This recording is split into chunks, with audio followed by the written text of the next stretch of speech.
Good evening and welcome to Tucker Carlson Tonight. Friday is here, so before we begin the last hour of the week, we'd like to wish you a genuinely happy weekend with the ones you love.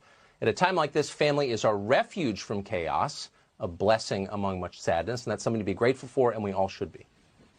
Now to what's happening in our country tonight. Last week, we interviewed a longtime partner at the consulting firm McKinsey & Company called Peter Walker. Like so many in finance and consulting, Walker spent an awful lot of his career doing business in China. We have no idea how much money he made doing that. We do know that along the way, Walker internalized a lot of the attitudes of China's totalitarian government. During our interview, we asked Walker what he thought of China's lockdowns. Here's what he said. Now, credible reports suggest that Chinese authorities locked people in their apartments and left them to die. We know they snatched people off the street and threw them into police vans. God knows where they went. That's the quarantine that you think they deserve high praise for. Why? Well, I think, Tucker, if you just look at the results, okay, so I know there's always going to be questions about exactly what the numbers are, but I think the harsh action that they took, given the scale of China and the number of big cities in it, was exactly what they needed to do to be able to prevent the outbreak from going any further. And the reality is the outbreak hasn't gone much beyond Wuhan. So the secret police kidnapping citizens off the street, authorities locking people in their apartments from the outside until they starve to death. Just look at the results. All of that, Walker said, was, quote, exactly what they needed to do. This is the view of one of America's most prominent business leaders. He did not seem ashamed to say it.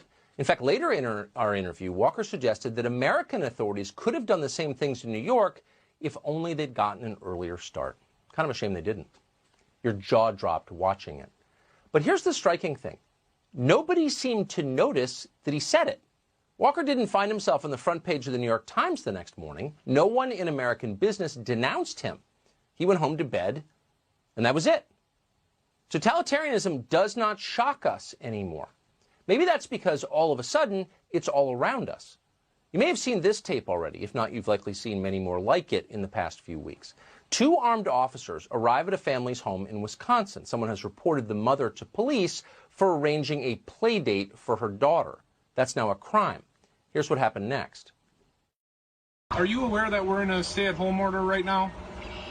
Yeah, obviously. By the government? Yes, I am aware. Okay, you're aware of that? I am aware. So I don't need to explain that to you? Why are you here? Because your daughter is going to play at other people's home and you're allowing it to happen. Stop having your kid go by other people's home. Are we done here? No, we're not. Okay. Your middle initial and your last name. I'm not giving it to you.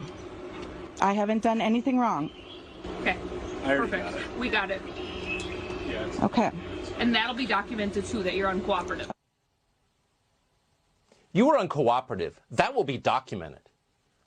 Notice the tone they strike with this mother. They are standing on her property, uninvited, hectoring her about the so-called crime of allowing her daughter to play outside the house. They're not apologizing for this. They're not embarrassed to be carrying out an order that has no basis in science. They are utterly self-confident. They treat her with pure contempt like a peasant. And later, the Calumet County Sheriff's Department posted an account of what happened on their Facebook page. In it, they refer to that mother's mobile home 6 times. Just, she lives in a mobile home. Oh, just a prole, just a peasant. Shut up and obey. Who cares what she thinks?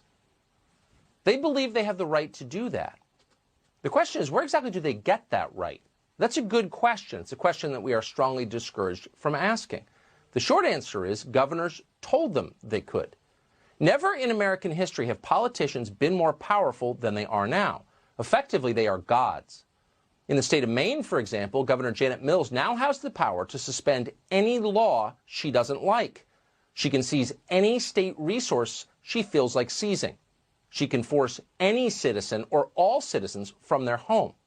She can do all of this for as long as she wants, as long as she believes Maine is in a state of emergency. In fact, there's virtually nothing that Janet Mills can't now do. Many governors now have these powers. J.B. Pritzker is the governor of Illinois. On Monday, Pritzker did his best to explain why his word is now law in the state. It has to be law, he explained. Otherwise, thousands would die. The stay-at-home order has prevented tens of thousands of illnesses and thousands of deaths. History will remember those who put politics aside to come together to keep people safe. It will also remember those who so blindly devoted to ideology and the pursuit of personal celebrity that they made an enemy of science and of reason.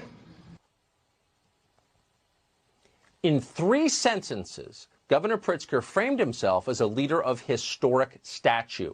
Those who doubt his decrees are, quote, enemies of science and reason, enemies of civilization itself, enemies of the state. 2 days later, on Wednesday, this Wednesday, it emerged that Pritzker's own wife, who has her own state employees, was one of these people. His wife apparently had violated the lockdown herself. Governor Pritzker was asked about this. Here's how he responded. What is your response to people who say the stay-at-home order and non-essential travel bans aren't being abided by your family? I believe there's a report from Illinois Rising Action that says that she recently traveled to Florida. Well, first of all, I want to say that in politics, it used to be that we kept our families out of it. You know, my official duties have nothing to do with my family. So I'm just not going to answer that question. It's inappropriate, and I find it reprehensible, honestly, that that reporter wrote a story about it. Yeah, how dare someone cover that? Asking about whether or not J.B. Pritzker's own family is obeying the order that your family is morally obligated to follow is, quote, inappropriate.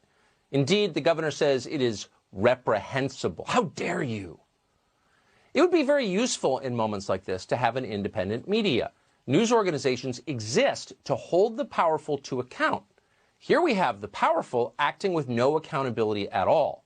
And our news media, they are cheering it on, besotted fangirls. No abuse is too grotesque for them. No talking point is too stupid to repeat.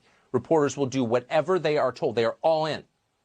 MSNBC recently sent a camera crew to document one of the latest and most Orwellian developments in America's descent into Chinese-style social control, barking drones that harangue citizens from the air.